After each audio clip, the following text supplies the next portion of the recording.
Swerte mo kung mapagbibigyan. Ingatan mo pag-ibig na Isang kakaibig, kakaibig, kakaibig, kakaibig.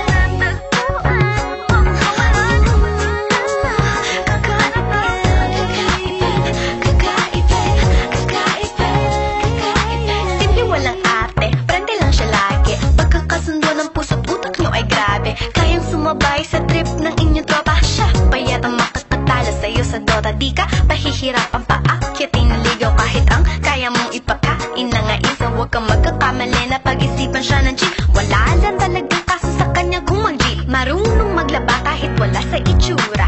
Di na niya rin kailangan papamustura. At kahit na kanino mo dali nagpakilala na GGB ang lahat sa galing niya makisama. Di na nakala, di na mumulis ng cellphone yan. Pero magloko ka lang, lagot at mapipektasan. Oo, magaling siya makipagbiruan. Pero ang puso mo'y hinding-hindi paglalaroan. Swerte mo kung mapagbibigyan.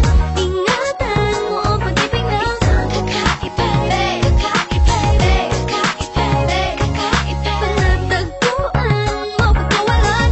Minsan lang makahanap ng Isang kakaibig, kakaibig, kakaibig, kakaibig.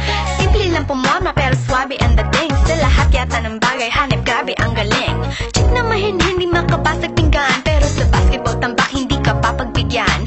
Di na niya kailangan ng gayuma para puso mo ay kanyang makuha. Di rin siya yung tipo ng babae na pantrip lang. Kung maluloko ka, mag-isip ka, please lang. Ang ganda niya sapat para mapakanta ka ng sira ang lahat.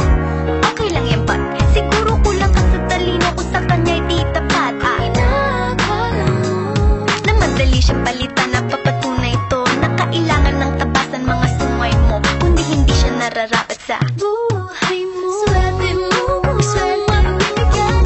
Ingatan mo ang pag-ibig na Isang kakaibig, kakaibig, kakaibig, kakaibig. panatagpuan mo pagkawalan. Minsan lang makahanap ng Isang kakaibig, kakaibig, kakaibig, kakaibig. di mo siya maririnig humingi ng tawad. Mararamdaman mo na lang at magugulat. At gagaan ng loob kaya siya ay walang katulad.